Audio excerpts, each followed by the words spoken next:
Chapter 9, Higher Phases of Sex. In the preceding chapter, we stated the true and only function of sex on the physical plane, namely, the procreation and reproduction of the species.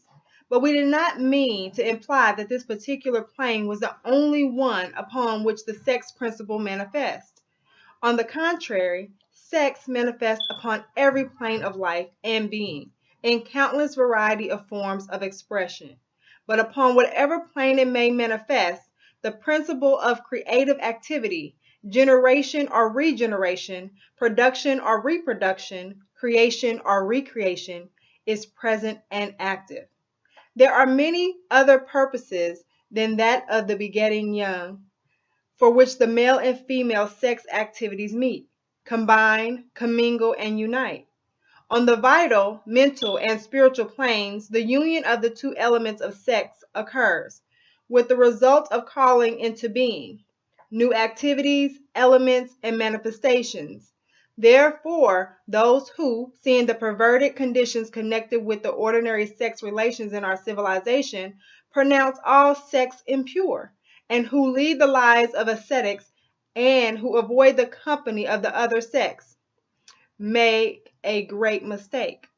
The man and the woman have much to give to and receive from each other, many other planes of union than that ordinarily recognized.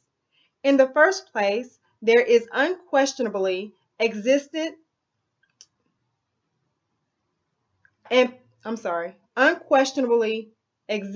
the peculiar vital force or energy, generally called vital magnetism, which has its features and phases of sex.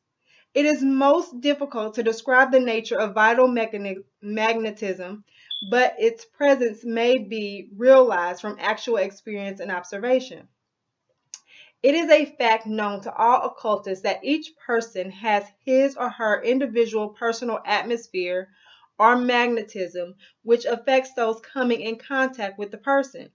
Some persons depress those with whom they come in contact, while others stimulate them.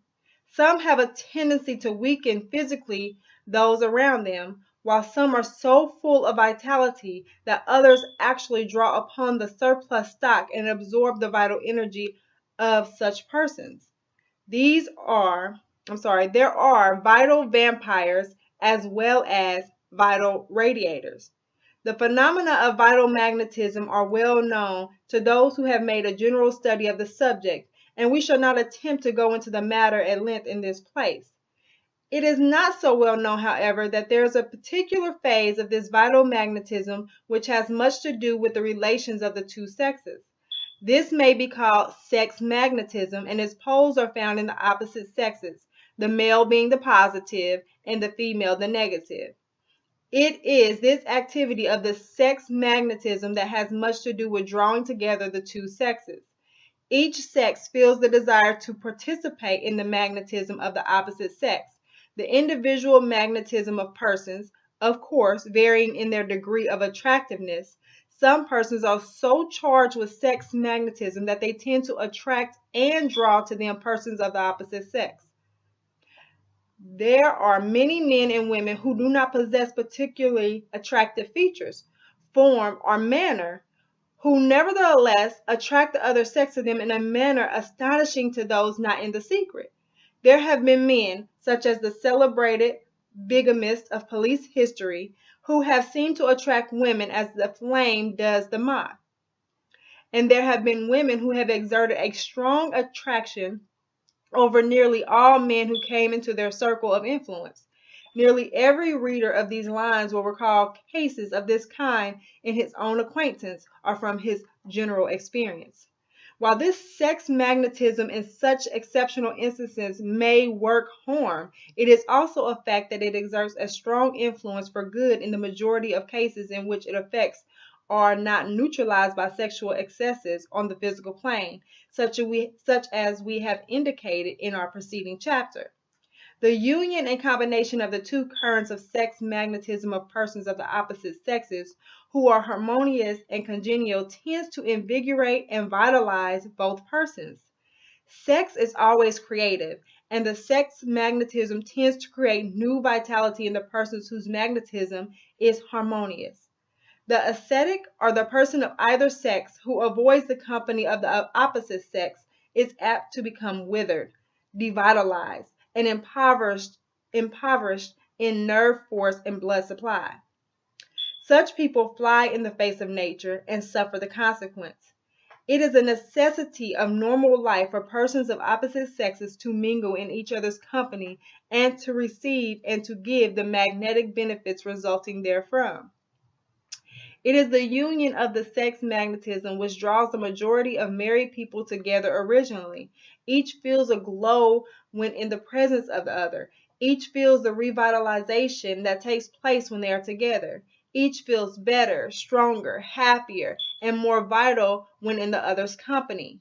No proof of this is needed, for the experience of nearly every person will corroborate the statement. Then why, you may ask, does this not continue with all married people? The answer is very simple. Married people too often dissipate and waste the sex magnetism by the unnatural sex indulgences of which we have spoken. Very often these practices or abuses of married life cause a depolarization or reversal of the sex magnetism, which results in creating a condition of repulsion between the married pair, in place of the attraction which originally existed.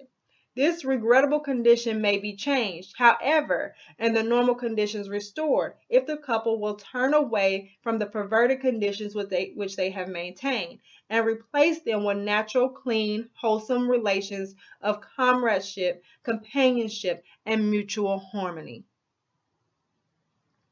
Married men and women can be of the greatest use to each other if they will but maintain the proper kind of sex relationship. Instead of the attraction growing less, it will actually increase, and the honeymoon will last over their mutual lifetime. Each will strengthen and vitalize the other, instead of weakening and devitalizing one or the other, or even both, which latter deplorable condition we see in evidence in so many cases of people who have failed to grasp the true secret of the marriage relationship. On the mental plane, we also find the manifestation of the sex principle, not only in the direction we have indicated in the opening chapters of this book, but also in the direction of the inspiration and incitement to active thinking that two persons of opposite sexes exert upon each other if they be in proper harmony. It will be found in the majority of cases of successful men and women in the prominent fields of human endeavor that the successful man or the successful woman is inspired by the love or mental sympathy, or both, of some person of the opposite sex. Too often, alas, this person of the opposite sex may be someone other than the married companion of the person in question. But this is because the original bond of unity has been allowed to become a burden and a hindrance by reason of the sack of understanding of the true sex relationship. The mental rapport of the two persons having been allowed to perish, one or both will have instinctively seek for the inspiration or rapport of sympathy of some other person of the opposite sex. We hear much of affinities in these days, and the majority of persons think that these attractions between persons of the opposite sexes always arrive from pure lust or physical attraction. But such is not the case, for in many cases the parties to these entanglements are originally attracted by mental characteristics and qualities. There is a subtle attractive force attached to the quality of mental understanding of one person by another. Every mind instinctively seeks and reaches out for understanding, and in too many cases there is none of this quality to be found in those in whom it should be quite in evidence. The result is that when the man or woman is brought in contact with one of the other sex who can and does understand, there is sure to be an attraction and desire for each other's company, which often leads to wrecked homes and ruined lives. That so many of these affinity attachments afterward degenerate into purely physical or even lustful relationship is only another proof of the fact that the prostitution of the natural sex instinct to purposes other than its normal function is sure to work evil. Let us quote a few lines from a writer in the magazines whose words carry with them a sense of realization of the normal and desirable conditions which should exist between husband and wife on the mental plane. The writer says, "The more things that a man and woman mutually love, the greater will be their love for each other. The more things in which they are mutually interested, the greater will be their interest in each other. The object of their mutual interest may be children, work, books, hobbies, other people, or whatnot. It matters not so much just what. The thing is that there should be opposite things, many of them, in which the two should be mutually interested. There should be outside planes upon which the two minds should be able to meet. Heed this lesson, you men and women. Read between the lines of these hastily written pages, for throughout it all runs a vein of truth that may bring happiness to many of you, that may tend to prevent a further breach between some of you who have already drawn apart while treading the path that God intended that you two people should tread together, if at all, side by side, shoulder to shoulder, eye levels with eyes, looking out upon the world together and seeing together the same scenes of that wondrous land through which you are now journeying. Marriage, true marriage, means comradeship above everything else. And unless this be had, then the essence of the thing is missing, and not but the husk and unsatisfying outer materials remain. And this is a part of what a quarter century of wifehood has taught me, a quarter century of mingled prosperity and adversity, of pleasure and pain, of ups and downs, of sunshine and shadow, of storm and calm, all of which I have tried to face with confidence and faith, inspired always by the knowledge that by my side was one who both understood and was understood.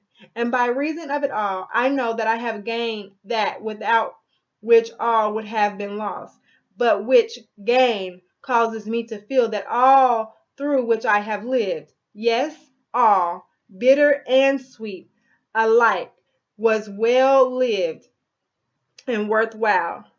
Comradeship in marriage. There is a plane still higher than that of mine in which sex is manifest, the spiritual plane. While it is impossible in a book of this kind to consider this phase of the matter in detail, we wish to say that man and woman mount the ladder of spiritual attainment hand in hand, and by each other's help. Akin to the inspiration on the mental plane is this higher source of help, sympathy, and encouragement of this higher life. On the spiritual plane is to be found the highest form and phase of love. Love which is concerned with the evolution and unfoldment of the soul of the loved one rather than with generation of the species.